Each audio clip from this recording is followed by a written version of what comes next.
अंतर्राष्ट्रीय योग दिवस पर आप लोगों को ढेर सारी शुभकामना। मैं डॉक्टर पंकज कुमार मिश्र आज के इस विशिष्ट व्याख्यान में, जो कि सीईसी गुरुकुल के द्वारा समायोजित है, आप सब लोगों का हार्दिक अभिनंदन करता हूं। मित्रों, योग दिवस के इस विशिष्ट अवसर पर आज का जो अपना विशेष विषय है वह है योग का समाज के ऊपर प्रभाव या योग का सामाजिक प्रभाव या इम्पैक्ट ऑफ योग ऑन सोसाइटी। मित्रों, हम लोग सभी जानते हैं, जैसा अभी एक चर्चा में बात चली, कि अगर हम योग के अधीन हैं तो योग हमें भोग से खींचता है, लेकिन योग के अधीन नहीं है तो भोग हमें खींचता है। एक इस बेसिक डिफरेंस को हम इस सामाजिक प्रभाव के ऊपर जरूर जानें। देखिए, समाज उपभोक्तावादी है। समाज दो भागों में बटा होता है, जो कि एक यह होता है कि जो इस संसार को ही सब कुछ समझता है, और एक दूसरा पक्ष होता है कि इस संसार को, यह संसार कुछ है ही नहीं, जो कुछ भी है वो संसार के बाहर है। इन दोनों विधाओं में हम उस भटकाव से बचने के लिए उन दोनों विभागों को एक साथ समन्वित करने के लिए हमारा जब भी कभी ध्यान जाता है तो वह योग पर ध्यान जाता है। चाहे इस समाज में हमें रहना हो या इस समाज के बाहर रहना हो, योग वहां भी योग ही होगा, बाहर और भीतर दोनों तरह। क्यों? क्योंकि जिस समाज में रह करके हम अपने अस्तित्व का अन्वेषण कर रहे होते हैं, उस अस्तित्व के अन्वेषणार्थ यदि योग रूपी हमें कोई सबल साधन मिल जाए तो हमारा अस्तित्व और भी महत्वपूर्ण बन उठता है। योग के सामाजिक जो प्रभाव है, हम उनको किस प्रकार से देखते हैं? एक तो यह देखते हैं कि जो योग अनुष्ठान मात्र नहीं है, योग आसन मात्र नहीं है, योग 2, 4, 64 आसनों का समन्वय नहीं है, बल्कि योग के विविध पक्षों को, जो जैसे अगर योग के सूत्र की चर्चा करें, जब योगश्चित्त वृत्ति निरोधः कहा पतंजलि ने, तो वहां पे निरोध शब्द भी लोगों को समझ में आ रहा है और योग शब्द भी समझ में आ रहा है, लेकिन चित्त वृत्ति क्या है यह समझ में हमें नहीं आता। हम अभी शास्त्रीय अर्थ चित्त वृत्ति का ना ले ले, बल्कि एक सामान्य लोक व्यवहार बिना शास्त्रीय संदर्भ के अगर बोले तो हमारे चित्त, हमारे मन में कतिपय ऐसे विकार होते हैं जो लक्ष्य की ओर ना ले जाकर के अलक्ष्य की ओर हमें भटकाता है, जो श्रेष्ठ मार्ग से ना ले जाते हुए हमें निकृष्ट मार्ग की ओर धकेलता है। ऐसे में योग जो है वह हमें उस श्रेष्ठ की ओर अग्रसर करने का एक सामर्थ्य प्रदान करता है, समाज को नियंत्रित करता है। तो वो जो चित्त की वृत्ति है, जो हमारे डर्ट जो है, हमारी जो कुछ निगेटिविटी है, उस निगेटिविटी को रोकना, उसको रोकने के लिए जो है वह योग जो है वह योग है। अर्थात चित्त की वृत्तियों का निरोध जो है वह उसे योग की बातें कही गई है। जिस प्रकार हम पहले भी चर्चा कर चुके हैं और यहां भी हम चर्चा कर रहे हैं कि योग की जो शास्त्रीय व्याख्या है, हरि अनंत हरि कथा अनंता की तरह योग की भी असीम व्याख्या है। हम ससीम से असीम की ओर चले जाते हैं उद्धरणों को ढूंढते हुए, और इसी उद्धरणों के नेपथ्य में हमने ये भी जाना कि यह केवल और केवल शास्त्रीय उद्धरण मात्र हमें योग का प्राप्त नहीं होता, बल्कि इनका अगर आप विश्लेषण करें तो स्थापत्य प्रमाण भी प्राप्त होता है, पुरातात्विक प्रमाण भी होता है। हमारे जो भगवान शिव हैं उनकी कई ऐसी मुद्राएं हैं जो योग के रूप में है। श्री कृष्ण को योगेश्वर कृष्ण कहा गया। तो इस प्रकार से केवल शास्त्र मात्र से नहीं, बल्कि अपने अनुभव और अपने इंद्रियों से भी उस योग के हम स्वरूप को, उस योग की व्यवस्था को अपने समाज में ढूंढते हैं। हमारे जितने भी कह सकते हैं कि देव, देवाधिदेव, हमारे जितने भी भगवत तत्व हैं, जब उनको हम मूर्ति में डालते हैं, जब उनको हम साकार स्वरूप प्रदान करते हैं, तो वहां पर भी जो कृतिकार होते हैं, उस मूर्ति के जो मूर्तिकार होते हैं, उन वो स्वरूप में भी कहीं ना कहीं ईश्वर के उस योगी के रूप को हमारे सामने प्रस्तुत करता है। ठीक उसी प्रकार हमारे साहित्य, हमारे शास्त्र इसी रूप में इसकी चर्चा करते हैं। मित्रों, विष्णु पुराण हो, चाणक्य नीति दर्पण हो, इसी तरह से अमृत बिंदु ताप नियोपनिषद हो, उन सब में जाकर के देखेंगे कि बड़ी ही प्रसिद्ध पंक्ति कही गई है, मन एव मनुष्याणाम कारणम बंध मोक्षयो। यहां पर यह सोचना आवश्यक है कि आज भी हमारे समाज में एक लोक मुहावरा प्रचलित है कि मन चंगा तो कठौती गंगा।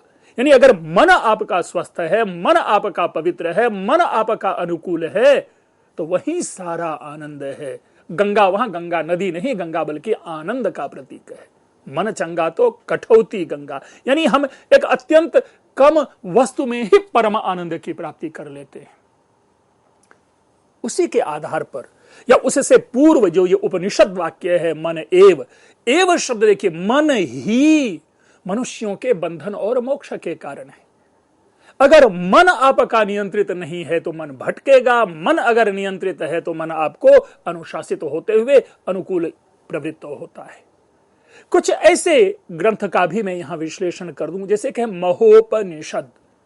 वो कहते हैं मनः प्रशमनोपायो योगः, जो प्रशमन के उपाय है, हमारे सारे दुखों के शमन के जो उपाय है वही योग है। तो दूसरी ओर सौभाग्य लक्ष्मी उपनिषद, कदाचित इस उपनिषद का नाम हम आप जानते नहीं, लेकिन सौभाग्य लक्ष्मी एक उपनिषद है। उपनिषद की एक पंक्ति लेकर के आया हूं कि योगेन योगो ज्ञातव्यः योगो योगात् प्रवर्तते। बड़ी सुंदर पंक्ति ये मुझे लगी, इसीलिए मैं यहां लेकर के उपस्थित हूं कि योगेन योगो ज्ञातव्यः, योग से ही योग को समझना चाहिए। यानी योग से बाहर योग नहीं है, और योग योगात प्रवर्तते, और योग जो है उस योगात, योग के कारण ही। अब यहां जब हम योगात की बात करें तो शायद जो विविध आसन है उस विविध आसनों का समन्वय यहां पर हमें दिखाई पड़ने लगता है, और तभी जाकर के यह योग योग होता है। मित्रों, योग के लिए बार बार हम लोग चर्चा करते रहे, हर प्रकार के व्याख्यान में आप सुनते आए होंगे अष्टांग योग, अष्टांग योग। यह एक प्रक्रिया है, यह एक सीढ़ी है, क्योंकि योग के ऊपर भाष्य करते हुए, योगः चित्त वृत्ति निरोधः, इसके ऊपर में भाष्य करते हुए योग पद को समझाते हुए व्यास ने कहा योगः समाधि। अब देखिए, एक जगह तो है योग जिसको कि हम विविध आसनों के माध्यम से समझते हैं, और दूसरी ओर समाधि ही योग है। तो ये जो 8 अंग है जिसे हम विविध सीढ़ियों की बात करते हैं, वह यम, नियम, आसन, प्राणायाम, प्रत्याहार, धारणा, ध्यान और समाधि। हम धारणा, ध्यान, समाधि को एक अलग विषय मान लेते हैं, जिसका संबंध हम कह सकते हैं कि आध्यात्मिक है, ऊर्ध्विक है, बाह्य जीवन से संबद्ध हो सकता है। लेकिन इस समाज में रहते हुए जब यम, नियम और आसन और प्राणायाम की बात हम करते हैं, सत्य है, अस्तेय है, ब्रह्मचर्य है, अपरिग्रह है, आदि ऐसी जब बातें करते हैं तो वह किसके लिए करते हैं? वो योग के लिए नहीं तात्कालिक है, वो तो एग्जिस्टेंस के लिए है। इस समाज में रहने के लिए सत्य का अनुपालन परम आवश्यक है, ब्रह्मचर्य का पालन आवश्यक है। समाज की शुचिता को बनाने के लिए, समाज को एक स्वच्छ दृष्टि प्रदान करने के लिए ब्रह्मचर्य आवश्यक है। अपरिग्रह, अपरिग्रह क्या कह रहा है? जो धनान्यर्जयध्वम की जो प्रवृत्ति है, धन संचय की जो प्रवृत्ति है, उससे दूरी बनाए रखना।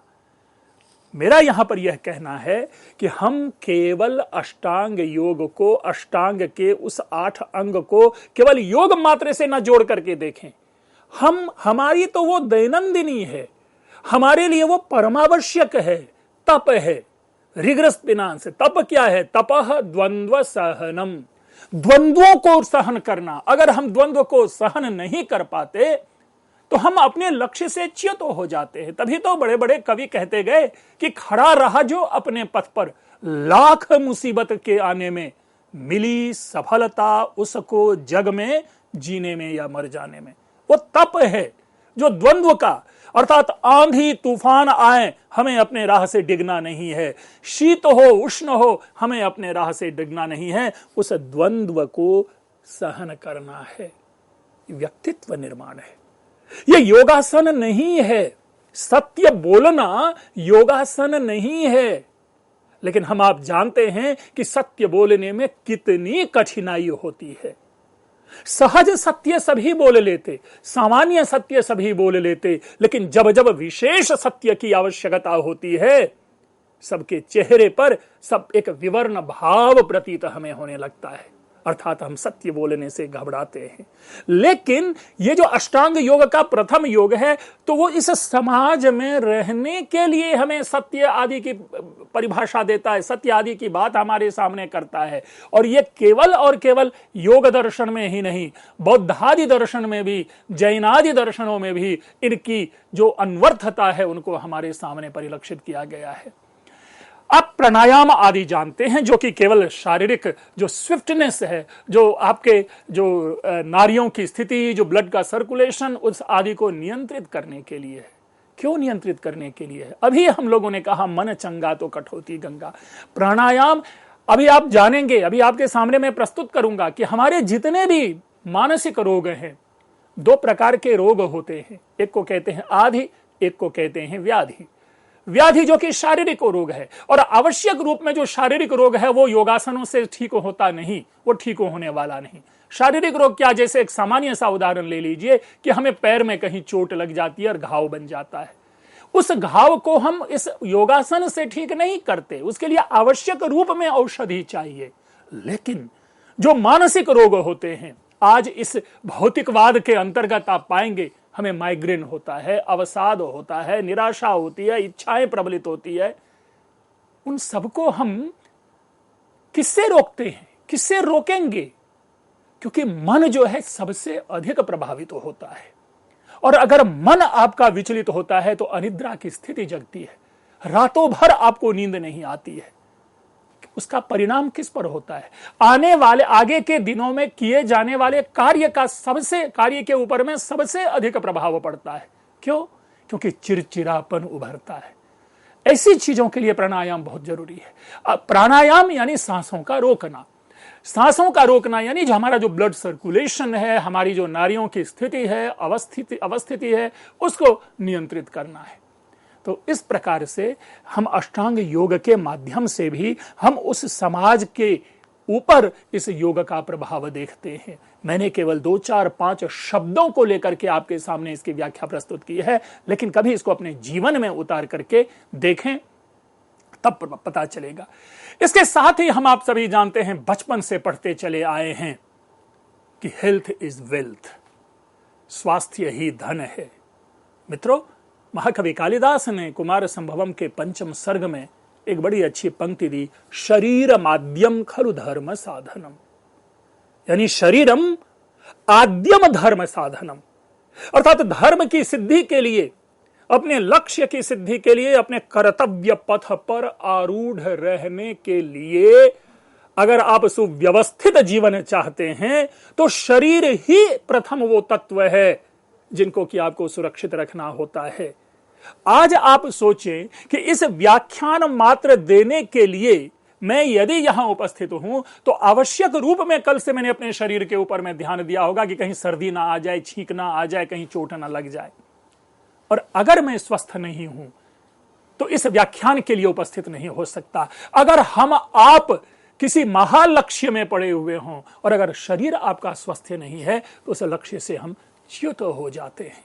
और ऐसे में इस शरीर को किन किन चीजों का दुष्प्रभाव पड़ता है। देखिए, अभी मैंने माइग्रेन की चर्चा की, आस्थमा की चर्चा की, डायबिटीज मधुमेह है, ओबीज यानी जो मोटापे की बीमारी है, अनिद्रा अभी चर्चा की, अवसाद डिप्रेशन, स्मृति भ्रंश। भाई अभी कुछ बैठा था, अचानक बात जो है भूल गया कि हमें क्या काम करना था। और ये जो स्मृति भ्रंश है यानी चीजों का विस्मरण, बातों को भूल जाना, वो सब मन से नियंत्रित होता है। भय, डर होना, ऐशना, चाहत, भाई मुझे भी मिले, मुझे सारी चीजें मुझी को प्राप्त हो, पुत्र भी प्राप्त हो, धन भी प्राप्त हो, संपत्ति भी प्राप्त हो, घर द्वार सत्ता यश सबकी प्राप्ति केवल मुझी को हो। इन ऐशनाओं में हम जुड़े होते हैं। शक का भाव उत्पन्न होना, चिड़चिड़ापन होना, क्रोध होना। साहित्य में अरिषड वर्ग की अवधारणा है, काम, क्रोध, लोभ, मोह, मद, मात्सर्य और ईर्ष्या। अब ये जो चीजें हैं अरिषड वर्ग, ये सारे क्यों होते हैं?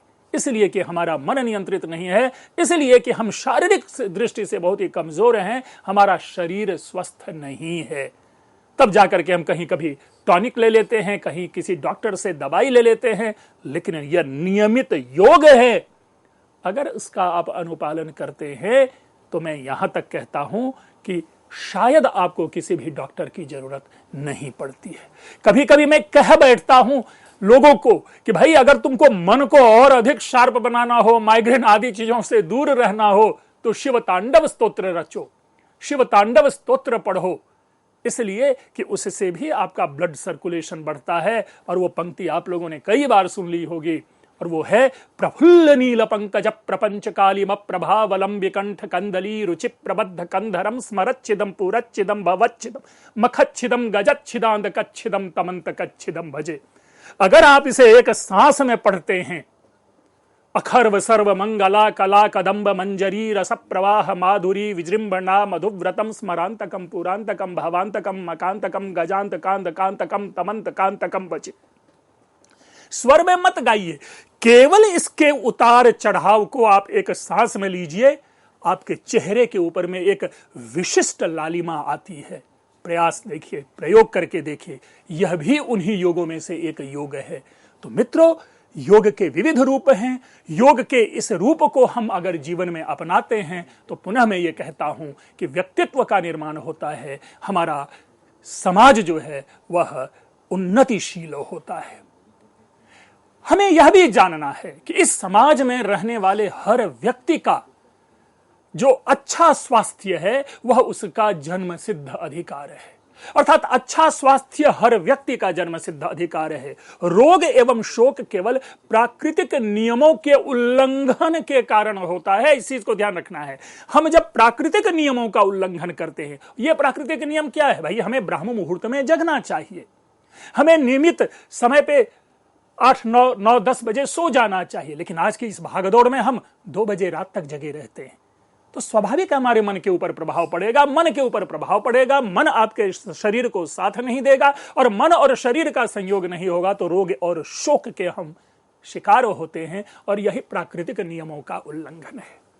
अज्ञान और असावधानी इसके कारण होते हैं। इस रोग और शोक के कारण अज्ञान और असावधानी है। प्रसन्नता एवं स्वास्थ्य के नित्य सरल और सहज व्यवहार में परिवर्तनों से ही यह सब संभव है। अर्थात हम इस योग को अपने जीवन पे उतारें, इसके लिए नित्य सरल और सहज व्यवहार हमें करना चाहिए, जो इस योग के अधीन है। नियमित योग में लीन रहते हैं तो आप प्राकृतिक नियमों का पालन करते हैं, आप अज्ञान से दूर होते हैं, आप असावधानी से दूर होते हैं, आप सरल और सहज व्यवहार कर पाते हैं। और जहां पर ज्ञान हो, जहां सावधानी हो, जहां सरल और सहज व्यवहार हो, और जहां प्रसन्नता हो और स्वास्थ्य हो, वहीं पर परमात्मा निवास करता है, वहीं पे वह परम दिव्य शक्ति विद्यमान होती है। इसलिए ये योग जो है, ये योग हमें सहजता प्रदान करता है। एक और पंक्ति है छोटी सी, योग कर्मसु कौशलम। क्या है ये? डेक्सटेरिटी इन एक्शन इज योग। कर्मों में कुशलता। अभी हमने चर्चा की असावधानी की। हम में असावधानी क्यों होती है, प्रमाद क्यों होता है? क्योंकि मन कहीं और है, मन अपने वश में नहीं है, मन नियंत्रित नहीं है। और जब मन नियंत्रित होता है तभी कर्मों में कुशलता आती है, क्योंकि मन ही वह सोच पाता है, मन ही वह आदेश देता है कि हमें अपने कार्य को किस रूप में करना चाहिए। और कर्मों में कुशलता जो है वही योग है। यह योग हमें सकारात्मक दृष्टि प्रदान करता है। मैं बार बार सकारात्मकता और नकारात्मकता की बात करता हूं। कई ऐसे व्यक्तित्व हम पाते हैं कि हर बात को वह एक नेगेटिव ढंग से प्रस्तुत करने की कोशिश करते हैं। यानी अगर आप यह भी कहते हैं कि भाई सूर्य जो है पूर्व दिशा में प्रातः काल में उदित होता है, तो उस पर भी सोच करके हाँ उगता तो है, लेकिन ऐसा लगता है कि जैसे उसे, मतलब ये जो व्यवस्था है सोच की, नकारात्मकता, उस नकारात्मकता से आपको यह देता है। और वो व्यक्ति जो समाज में नकारात्मक सोच लेकर के चलता है, वो समाज की प्रगति में बाधक होता है। इसीलिए मनुष्य को सदैव सकारात्मक होना चाहिए, विवेकशील होना चाहिए। अगर जीवन में सकारात्मक नहीं है, अगर जीवन के प्रति सकारात्मकता नहीं है, तो वह जीवन नारकीय बन जाता है। इसलिए मित्रों, योग के इस विशेष अवदान को हम जरूर समझें और योग को अपने ऊपर आरोपित करें। यह भौतिकवाद और आत्मिक उन्नति, आपको चयन करना है कि हमें भौतिकवाद में जाना है या हमें आत्मिक उत्थान करना है। और इन सब के लिए हमें यह भी सोचना पड़ता है कि हमारा खान पान क्या हो, हमारा विचार व्यवहार क्या हो। हमें खान पान विचार व्यवहार में संतुलन और समन्वय बनाना होता है। असुरक्षित एवं असहिष्णु परिवेश से दूर होना पड़ता है, क्योंकि जहां पर हम असुरक्षित और सुरक्षा की भावना, भी शुरू में हमने कहा भय, जहां भय है वहीं असुरक्षा है। और भय से हम दूर होते हैं तो पूरी दुनिया, पूरा जगत, पूरा संसार, पूरा विश्व आपको सुरक्षित दिखाई देता है। अगर हम उस योग के अधीन है तो समाज में एक सहिष्णु वातावरण उत्पन्न करते हैं। हम असहिष्णु हैं, बात बात पे कलह करते हैं। क्यों? पुनः वो उस अरिषड वर्ग के शिकार है। काम, क्रोध, लोभ, मोह, मद, मात्सर्य से हम ग्रस्त हैं, भय, शोकादि के अधीन हैं, इसलिए असहिष्णु हो जाते हैं। अगर इसका प्रभाव हमारे जीवन पे न पड़े तो हम एक सुंदर स्वस्थ समाज का निर्माण करते हैं। इसी क्रम में यदि हम जाने, जो बार बार मैं चर्चा करता हूं कि इस योग के मार्ग में क्या, देखिए हमने मानवीय मार्ग में व्यवधान की चर्चा की। जब मैं अरिषड वर्ग की चर्चा करता हूं तो इसका अर्थ होता है कि मनुष्य ने जन्म ग्रहण किया, जन्म ग्रहण करते ही उनके ये शत्रु पहले से विद्यमान है समाज में। काम, क्रोध, लोभ, मोह, मद, मात्सर्य। कोई ऐसा व्यक्ति नहीं देखेगा आपको जिनमें ये 6 के 6 शत्रु विद्यमान ना हो। कामाधीन होते हैं। क्रोध, बात बात पे गुस्सा आना। लोभ, काश ये मुझे मिल जाता। मोह, अरे ये मेरा है। मद, नशा, इस जहां से आसमां तक मैं ही मैं हूं, मैं ही मैं हूं, इस तरह का मद एक। और मात्सर्य, किसी दूसरे की उन्नति को देखो सहन न कर पाना। तो ऐसी जो चीजें होती है, मनुष्य जब जन्म ग्रहण करता है तभी से इनके ये शत्रु बन जाते हैं। लेकिन योग के अधीन रहते हुए कौन कौन सी चीजें हमें बाधा पहुंचाती है, यह भी जानना यहां पर आवश्यक है। और वह है इच्छा, भय, निद्रा, क्रोध और लोभ। वहां की कुछ बातें यहां आ गई और कुछ यहां की बातें वहां नहीं है, जो अरिषड वर्ग में है। ये योग के मार्ग में, अर्थात योग को अगर आप अपने जीवन का आधार बनाते हैं तो उस मार्ग से आपको हटाने के लिए ये 5 चीजें आपको बार बार हिट करती है। इच्छा, जो अभी हमने ऐशना कहा, इच्छा क्या होती है?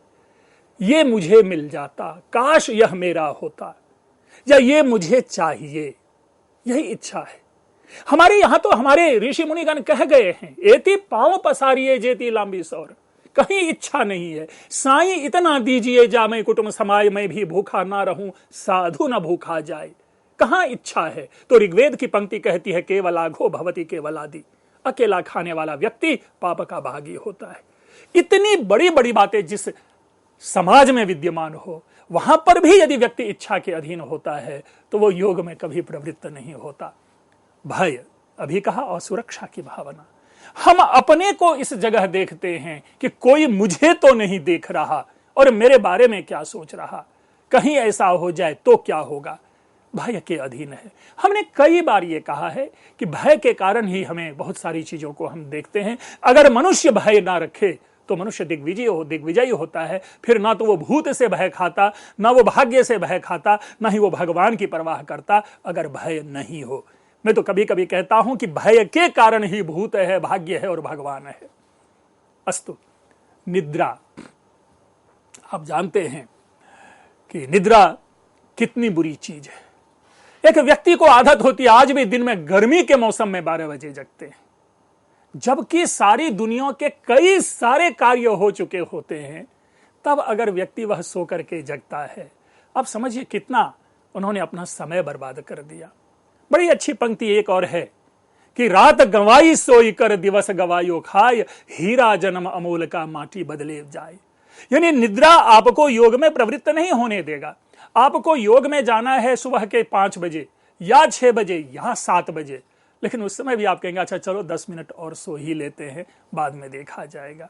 निद्रा इग्नोरेंस है, निद्रा अज्ञान है। निद्रा में जब हम रहते हैं, हम जीवन के कई सारे ज्ञातव्य विषयों की उपेक्षा कर जाते हैं। क्रोध, आप जानते हैं सभी क्रोध का परिणाम क्या होता है। महाभारत का युद्ध उसी क्रोध के आवेग में रचा जाता है। यह क्रोध जो है मनुष्य के सारे विवेक को भ्रष्ट कर देता है। क्रोध में व्यक्ति अंधा हो जाता है। क्रोध में व्यक्ति अच्छे बुरे का बोध नहीं कर पाता। क्रोध में व्यक्ति स्व और पर का बोध नहीं कर पाता। और क्रोध में व्यक्ति क्या कर बैठेगा, उस किंकर्तव्य विमूढ़ता से जड़ बुद्धि बन चुका होता है। क्या मनुष्य को क्रोध चाहिए जीवन में? जिस वाक्य को, जिस व्यवस्था को, जिस नियम को, जिस कार्य को सहजतया किया जा सकता है, उनको अगर हम क्रोध पर संयम कर लें तो शायद हम एक स्वच्छ भविष्य का निर्माण कर सकते हैं। और लोभ, भाई लोभ तो आप सभी जानते ही हैं कि लोभ मनुष्य का सबसे बड़ा शत्रु है।